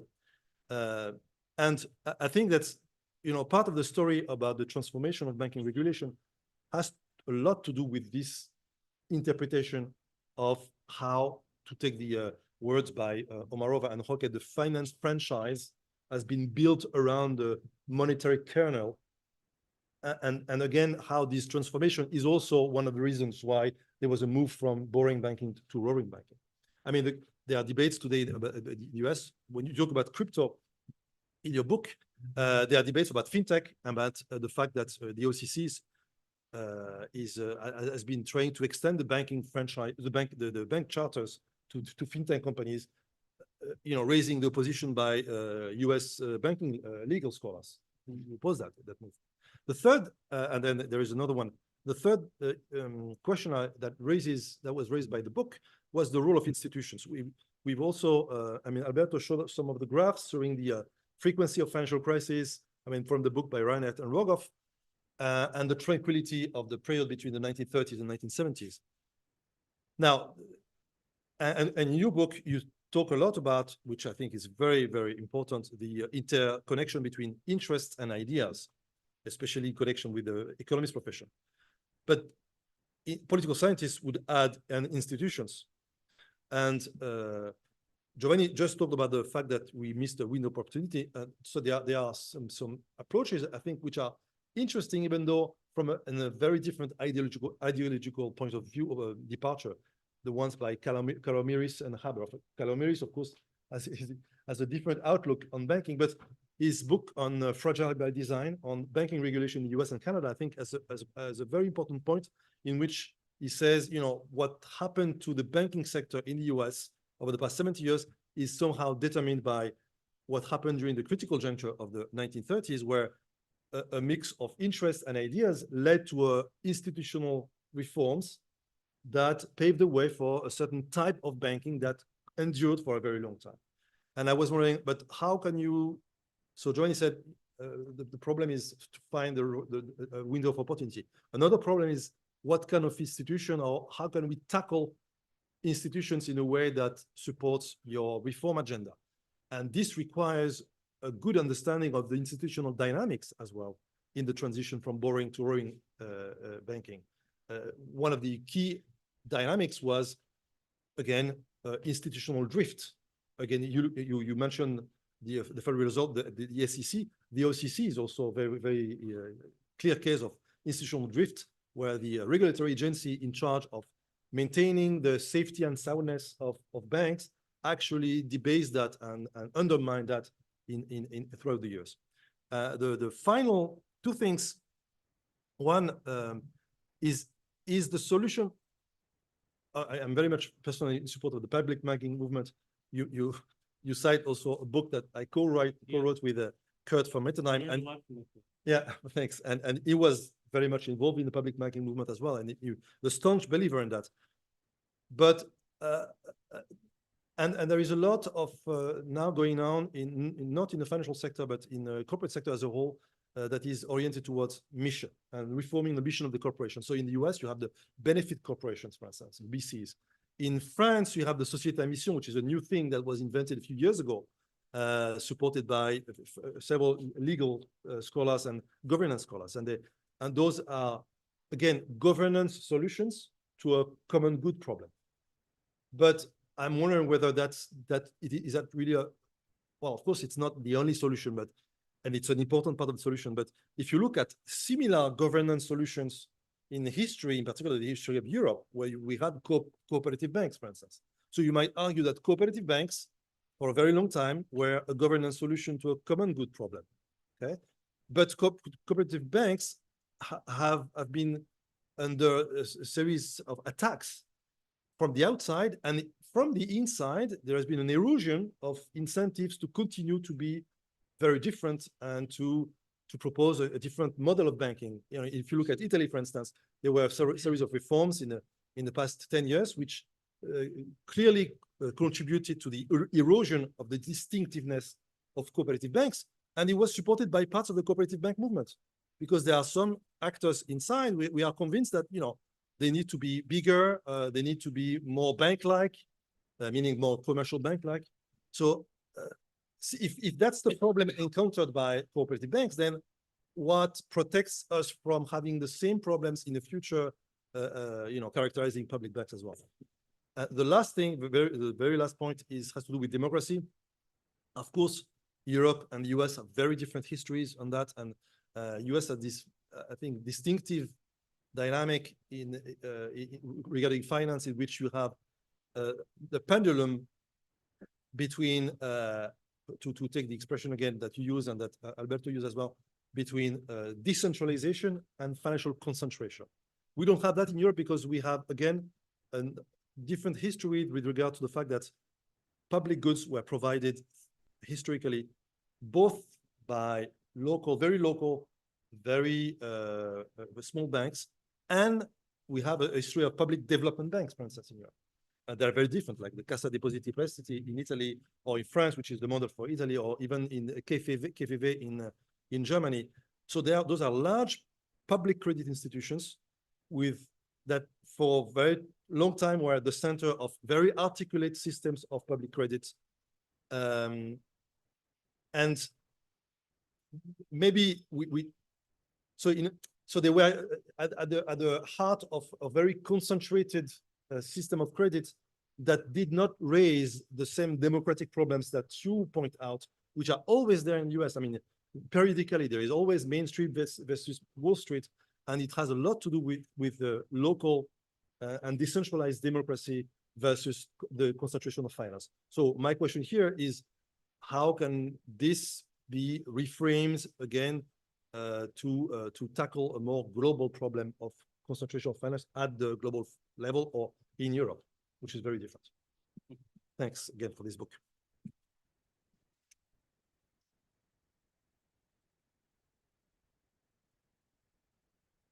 So how should we proceed here? Oh, maybe there are questions from the audience.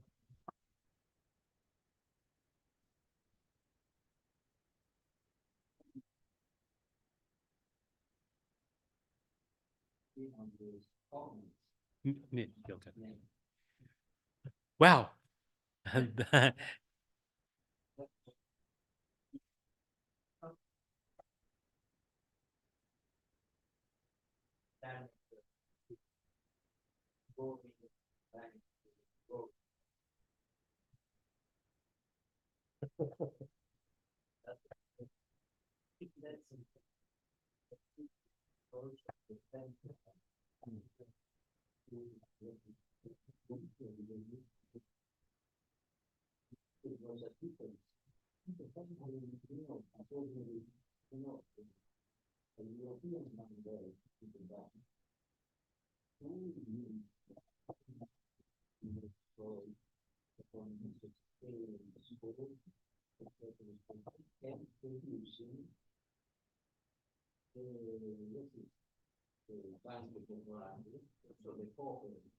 sector was very important, and also reducing the role in the local role for 90 casse di risparmio, perché mutual bank.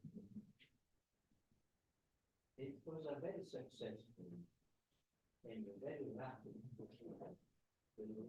amato tardi in 1990 in completely changed and made the major banks, Italian banks, and foundations for the so in a way the concentration, that's what they became.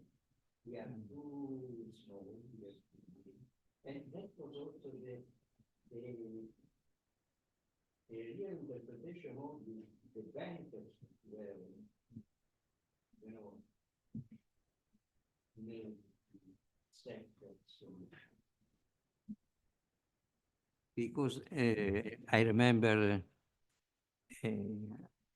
Ventriglia, to say, for Banco di Napoli, he was the first banker that also accepted the privatization through the creation of a foundation that was the main shareholders of the bank, of the private bank, etc. And it had exactly the problem, the mission was to grow, to become strong. But, and that was a consequence of the regularity, the Basel model, that I don't think it's operating in the States. It's just for international banking, but not for the national bank. Here it was for the national bank, for the local bank, every bank, the small one, the big one.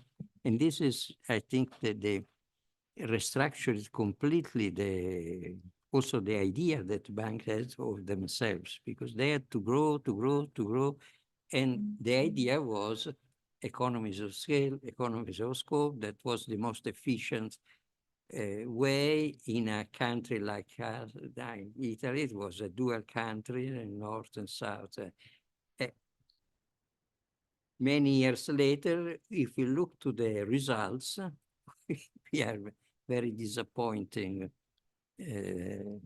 results. The efficiency is the profit efficiency, cost efficiency of large banks is worse than at that time. And the most efficient sector of the banking, Italian banking, is the BCC, the smallest bank that are cooperative but constrained. So I think that, I don't know why, no, how all this process is still constraining the market, because the process is going on and on, because the regulation is that one, and now is the third or the fourth edition of the Basel model. And so we are, and there is a problem of capital market unification. So we still, so that's a very peculiar thing. That this is I think it's a difference, a significant difference from the transformation from boring banks to roaring banks in the state. They were much more able to do whatever they liked. Here, maybe this sort of European regulation, the prudential regulation, is a sort of I don't know, camicia di forza, let's say, something that contains also, I don't know if the power here or the bankers club is the comparable to and also the risk for democracy from this point of view is the same as you raised in, talking by the states. But also the other side is that the private bank, local banks, local also mobilization is much weak here as compared to the states. So that's something I think to take into account. Okay, so.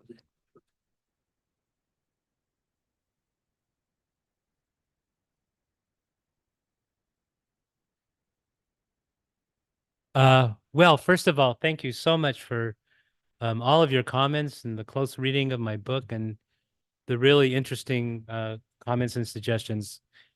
In fact, there's so many, I'm going to have to go home and really think a lot about all the comments that you made.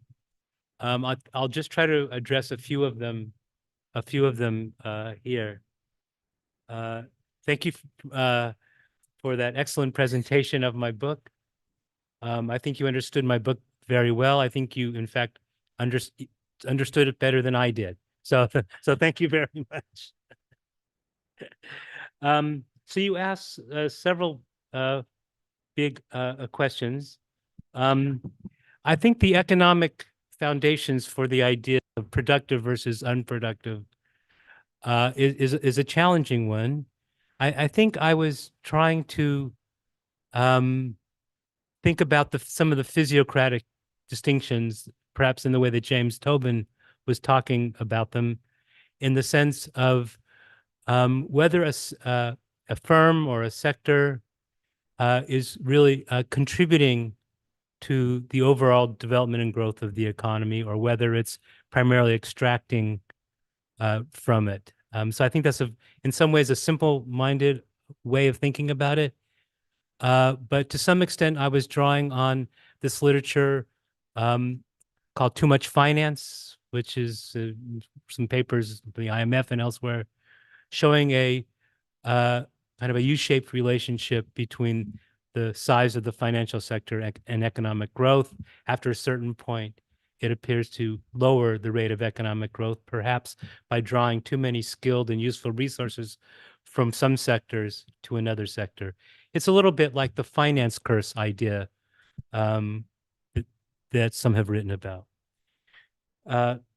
Is there a global bankers club or a set of national bankers clubs, and do they compete with each other? What an interesting question. You know, I think when I think about capitalism and the capitalist class, I think it consists both of competition and unity. The capitalist class, when it's successful, unifies against the working class and against others, but they're always in competition with each other.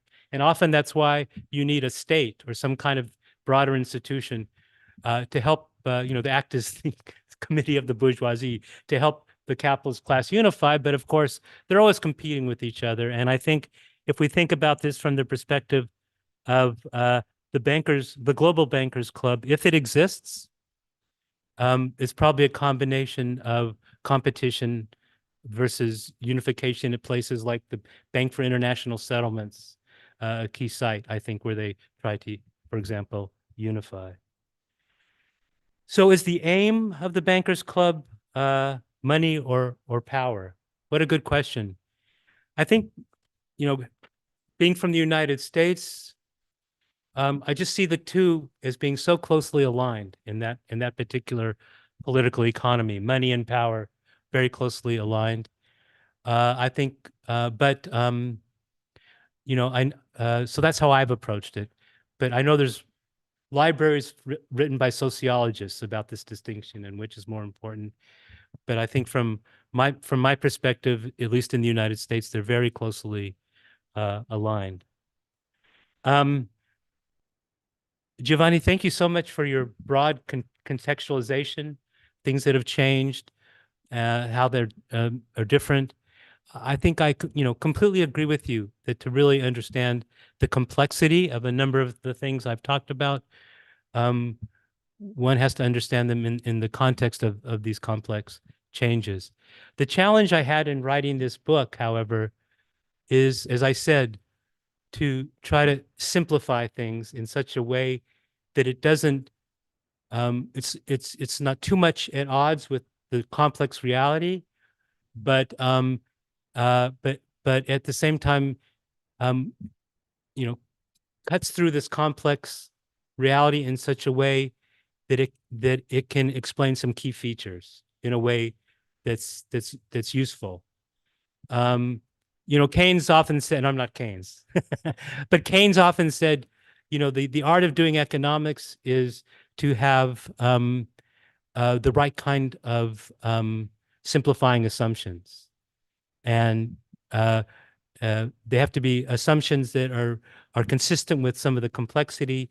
But if you don't have some simplifying assumptions, you can't really make progress in understanding and explaining. So I had to cut through a number of these complexities in my work.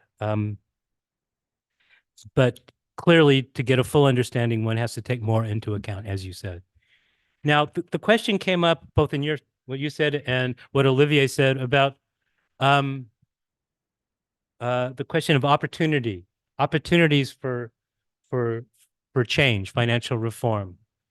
I think there's an illusion that's very common, and everybody is that, when the financial crisis hit, say in the 1930s or 2007, 2008, that's when change could be made.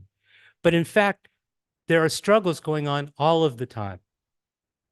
Struggles going on that establish new ideas, new ways of thinking things about change, about organizations that wouldn't exist when the crisis hits, if they hadn't been created earlier.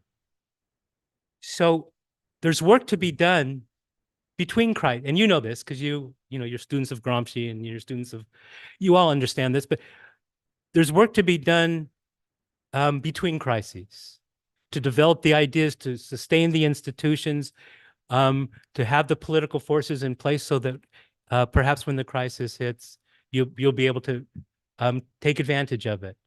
So in a sense, if you look at, for example, some of the rules that were instituted during the New Deal, they were old ideas that had been developed during the 1920s about the Securities and Exchange Commission and so forth. Those had been created during earlier periods and had been developed in legal circles and so forth. So that's why you can't just, close up, go home, and return when the next crisis happens. The club busters have to be working all the time. Now, why was the New Deal successful and the Obama administration was not? Well, I do try to explain that in my book. Number one, when the Depression hit, the banks were not bailed out. So there wasn't very much of a strong bankers club left over. They were out on the streets, along with everybody else. Number two, industry was divided. The bankers were divided, and the industry also divided, but sided with the banks, which was different from the 2007 to 2008. But third, of course, there was a strong political movement, left-wing political movement pushing Roosevelt, which we didn't have so much in 2008, 2009. So I think one can explain to some extent why the 2007, 2008 was different from 1933. And Pecora was important, but honestly, I don't think that was the major explanation for the difference. Now, is the Bankers Club the problem? You asked this question. So, of course not. It's not the only problem. And I think you all talked about how there needs to be more analysis of the interconnections between finance and other sectors of the economy. And I agree with that. And I think I saw finance is kind of an entry point for understanding the political economy of the moment. But I could have done a lot more in drawing the links, I think, between finance and other dynamics and other sectors in the economy. And I think you're right that wasn't done as well as it should have been in the book. The issue of different sources of power, instrumental power, which I think I focused on a lot with the Bankers Club, structural power, which I said, did exist, but I tried to argue it was less important than what the bankers want us to believe. And the third is this idea of infrastructural power, the idea that the financial markets, the financial institutions are an important mechanism for the state to govern. And the state needs these these banks and these financial markets and to actually carry out their policies. And that's not something I did talk about in my book, and I think it's a very important point. Still, the question is on what terms? What terms will the state demand from finance in order for it to serve its infrastructural power? And does the finance have to be private finance? To what extent can there be public finance, public asset management companies, public development banks, public other kinds of institutions, the central bank itself that can serve some of these functions? So I don't think it's the case that the state has to just accept private finance's terms for providing the infrastructure that it needs to raise to sell debt and channel credit, etc. Now, there was one other point that you raised, which I want to address, which is, Obama and so forth more or less did the right thing, and the Federal Reserve by keeping interest rates low and bailing out the banks and so forth.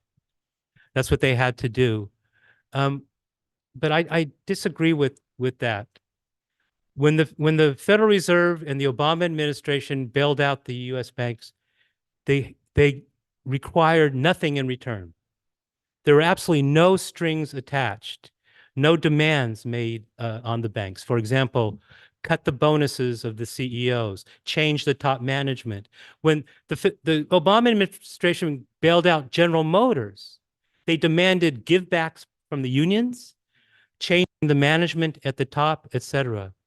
Moreover, as I understand it, you can tell me if I'm wrong, that the central banks and the finance ministries also did it differently in Europe. When they gave support to the banks during the crisis, they also demanded changes in return from the financial institutions. So I always tell my students, yes, during the great financial crisis, maybe the Federal Reserve needed to bail out the banks, but they did not need to bail out the bankers. They could easily have said, the top bankers have to go. We're quasi-nationalizing the bank. We're giving you cheap credit to bail you out. And you have to change this policy, that policy, and the other policy. The final point I want to make is that what the Federal Reserve does makes a huge difference. The Federal Reserve underwrites the U.S. capital markets and the global financial markets.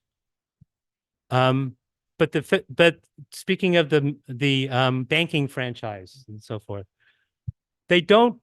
The Federal Reserve does not underwrite cooperative banks, public banks, small banks. The Federal Reserve doesn't do that.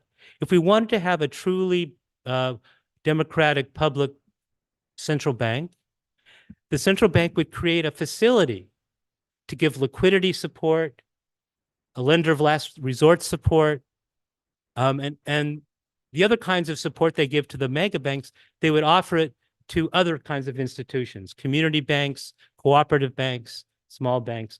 Then we would have a truly public central bank that supports financial institutions that can serve our local communities. But anyway, the big point is thank you so much for all your comments. They were so interesting, and they really make me think further. Thank you.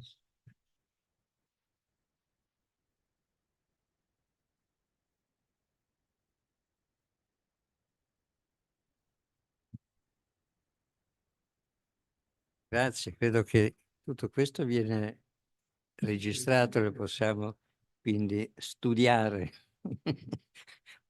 a follow up of this meeting. So thank you very much, Jerry. And tomorrow, no, the day after tomorrow, you will have something similar in Naples.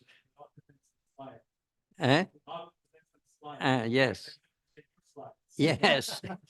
So, yeah. Then you make a comparison.